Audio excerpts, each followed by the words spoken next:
And welcome to our next edition of Atomic Ergo. This is Earl Ray Neal. I am your host, and I am super excited to have with us today Dr. Bobbie Watts, our CVO and CEO, have just been, like I was telling you before we started, just on fire since they encountered you for the first time. And we're so happy that you've made time in your schedule to be with us today. So welcome. How are you? Well, thank you. I'm fine, and I'm happy to do this. So Right. Nice to finally meet you. Yeah, it is you too. So, for our audience, Dr. Watts, I'm going to talk a little bit about your distinguished background. Certainly, we only have about 15 minutes, so I have to cut some of it short because it's a lot. But you have a BS in industrial engineering from Clemson. You have a master's in industrial and systems engineering from Auburn. You have your PhD from Auburn. And you are a CPE. Currently, you're the director of ergonomics for the Americas region coordinator for Michelin, and currently a principal ergonomics consultant for Watts Ergonomics Consulting LLC. And like I said, we're just really happy to have you. So we'll get right into it. Just went over your impressive education. It's certainly heavy in the sciences. Can you tell us a little bit about what point you decided to dedicate your career to ergonomics and why ergonomics? Well, it's kind of a funny story. So, when you go to school, when you get ready for college, they ask you what you want to do. I've done the prerequisite. I want to be a lawyer. I want to be a doctor. But when I finally was in high school, one of my calculus teacher, for some reason, I was really good at calculus. I loved it. I mean, if you ask me a question now, I won't be able to tell you anything. So I am one of those other things, and I was not good at calculus. So I don't know. It came to me, and so my teacher said, you might be interested. You should be look into engineering. Didn't know anything about it, so I went to Clemson and I started out as a civil engineer. So all the way through my junior year up to my senior year, I was a civil engineer major. I did an internship. I found out that I didn't like it. So that's another reason to do an internship, to find out if you want to do that for the rest of your life. Didn't want to do civil engineering. So my roommate, it was an industrial engineering major. And so I said, let me take a class that she's about to take. And it was a human factors class. And so I took that. I was like, this is awesome. I think I can do that. You can still be an engineer. It's like, yeah, that's what engineers do. So I did that. So I graduated as an industrial engineer major with my BS, as you mentioned. And of course, when I went out and got a job, I was classical IE time studies. Didn't do the full-time ergo. That came later in my career, but I was always looking for opportunities to do ergo because I really just got the bug when I was at Clemson, because it was just to be able to create things, and solve problems. I was very interested in that. Well, looking at your educational background and hearing about your career history, I mean, obviously you've put in your hard work, and coupled with your brilliance, that's where you are today. Everybody has to have some type of influencer in their life. So, who was your influencer? I would say I first would start with my mom. I love my mom and my dad, but my mom was the one that was the engineer. So she didn't go to school, but she was like that homegrown engineer, where if something was broken, she would find a way to fix it. So it was always, there's got to be a better way. So she's always doing that. She's still doing that to this day. So I would say my first influence would be my mom. Another influence was someone that I came across during my career, early in my career, when I became the corporate human factors engineer for UPS. I got a chance to do that, and that job really opened up my eyes about ergonomics and human factors. But I got that opportunity with my future mentor at that time was Miranda Caldwell. So she was the industrial engineering manager at UPS. She hired me as the human factors engineer. She was a CPE.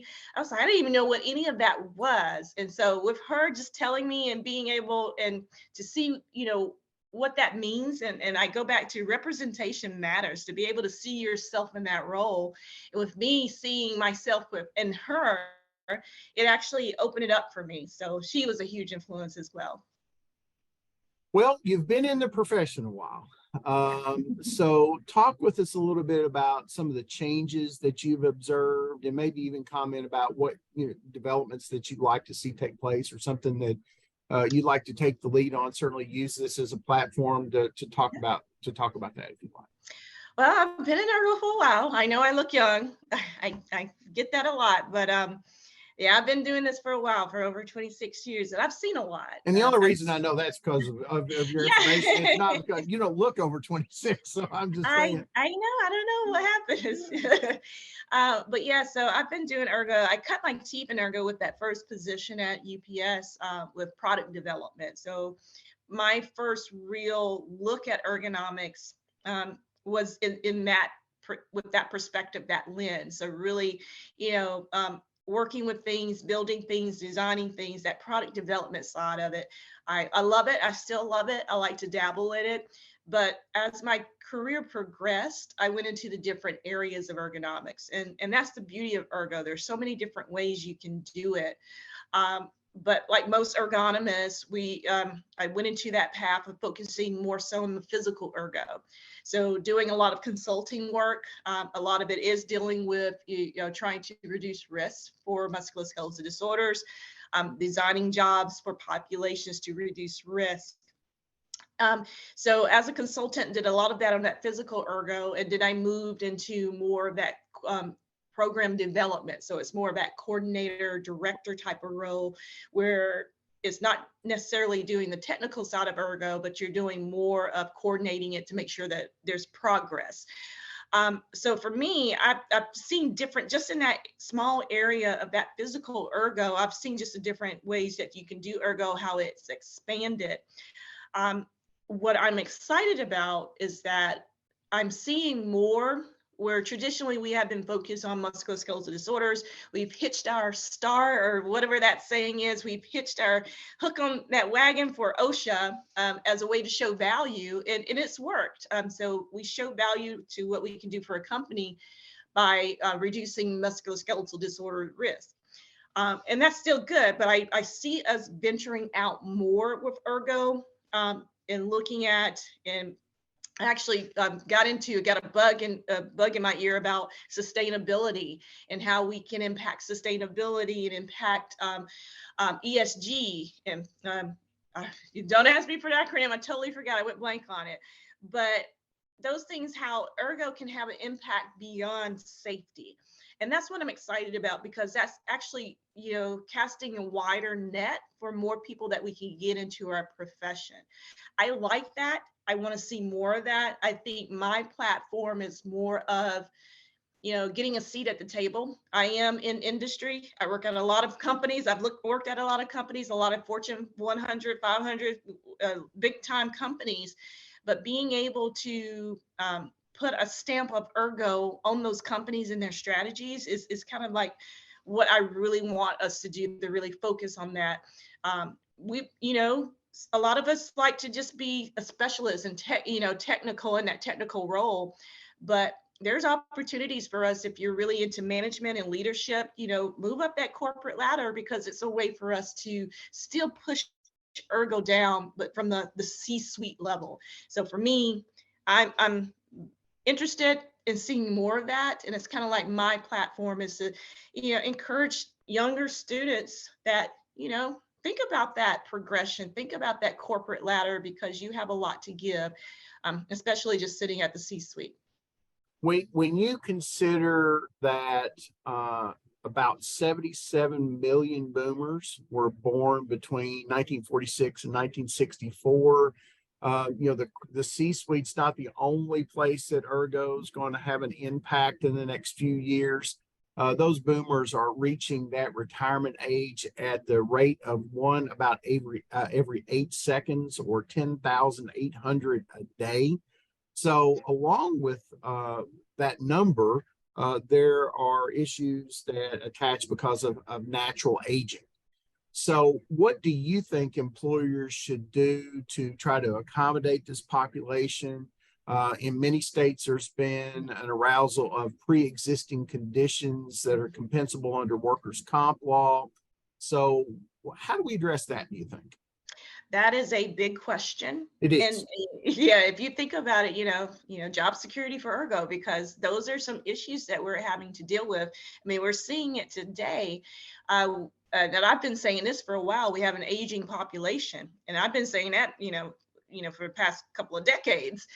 It's still the case. I would say as a profession, we need to continue to do what we do, and that is to design for the population.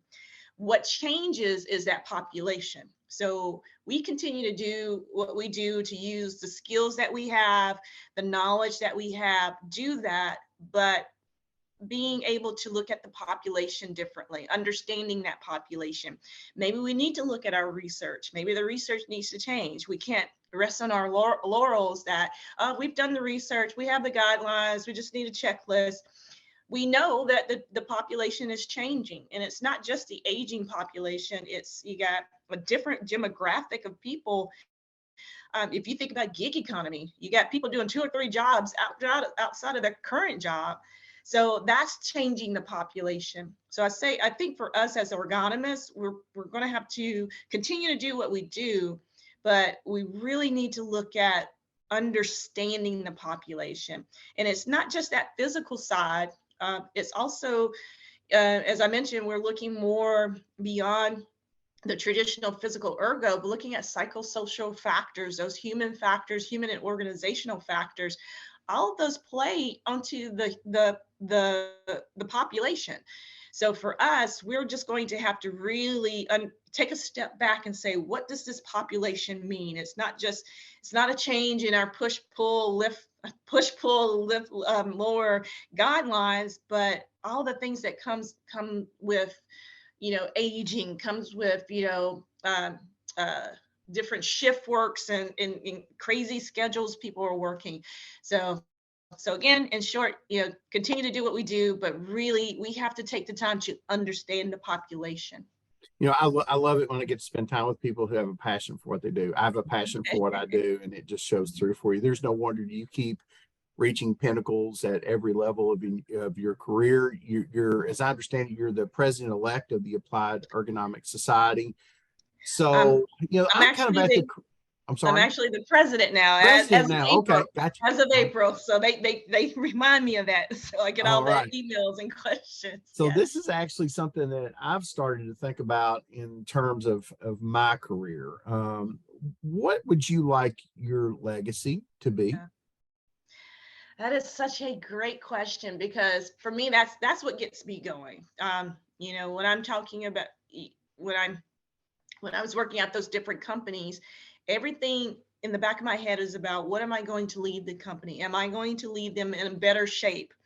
For me, I want to be that cheerleader for ergonomics, to spread the gospel of ergo. I truly believe it's probably one of the best professions to be a part of, if not the best profession, because we touch everything. I mean, I'm an industrial engineer, so we're touching engineering, we're touching medical, we're touching, business, we're touching everything. So there's something for everybody. If you have an interest in something, ergo, if nothing else, you need to learn ergo or a little bit about it. So I would love that my legacy be that I am, spreading the gospel of ergo, getting people to know more about it, getting more students interested in it, and even people who are looking for a change in career. Look at ergonomics, because when you have that experience, that's additional things that you can bring to our profession. It's not all just about academia. We need to have that practical knowledge as well. So for me, my legacy is hopefully I did my part to make the profession bigger and better, leaving it in a better shape than it was before. Best lead in of any interview that I've ever had to my final question. Okay. Hopefully there's some, some folks out there, whether they be young or looking for a second career, just out of college, or somebody looking for a second career. What career path advice would you give those to that, that are just getting into the profession or just interested in it? Yeah, another great question. So I would give 2 pieces of advice. One is more practical. So when I'm talking to students, I see the fear in their eyes, like, okay, how do I get a job, and what do I do when I get this job? I try to let them know it's okay. You don't have to have the answers. And honestly, so something about me, I actually suffer from imposter syndrome. So you say all these great things about me. I'm like, I'm like, to me, it's like, oh my gosh, am I doing it right? So, but I get through it. And I know there are people and there's students like that, that they're scared. They may have never done a role like this before and they're trying to get their foot in the door. So the practical advice is just to give yourself grace to know that you won't have the answers to everything. And honestly, it's a joke when I tell people about interviewing. Sometimes they expect me as the ergonomist to have the answers to everything. I'm like, I should charge extra for this magic wand you think I have. No, the saying within ergo, it depends. So give yourself the grace to know that you don't have to have the answer to everything. Take the time to really study what's going on. And if you don't know the answer, just be upfront about that, but do what you can to get the answer. So that's the first piece of advice I would give to students, just that practical advice. The other, just general advice for students and young professionals and change of career professionals, is to network. There are great conferences. The Applied Ergo Conference, which you got a chance to meet with Steve. It's a great chance for you to meet people in this space. And during that conference, they're giving you that feedback on things that they've worked on, those case studies. That is great information that you can take and learn. But definitely go to these conferences. I know it's a challenge in terms of timing and terms of money, but there is an ROI with that. The money, the benefit you get down the line really pays for itself, pays for the conference. So anytime you have a chance to network, please do that. And if nothing else, let people have that name recognition with you. And yeah, so I would just say, make sure they're networking. So Dr. Bobbie Watts, this has been one of the best periods of time that I've spent doing this, these interviews. I've really enjoyed our time together. As I said, your enthusiasm is contagious for what you do. And honestly, that's why you're just wonderful at it. So, thank you. So appreciate your time. You're more than welcome to come back anytime that you want. If you have something that you want to talk about in your role as president, let us know. Get back in touch with Steve, or if you want to come on and do, we could even do a joint interview with somebody that you wanted to bring on. Happy to co-host with you, once or twice if you want. So thank you so much for your time, ladies and gentlemen. Once again, Dr. Bobbie Watts, we certainly appreciate your time. If you have any questions, comments, or concerns, please leave those at the bottom in the comment section. We do read those. And if you have anything that you would like us to address in an upcoming episode that you'd like to hear a discussion about, or we have a whole stable of experts, honestly, about different areas and topics in ergo. Reach out to us, let us know, and we can get that on the air for you. So again, thank you very much, Dr. Watts, and we will see you again soon, I hope. And that wraps it up again for us here at Ergo Algo. Just want to remind you to be good to each other until we see each other again.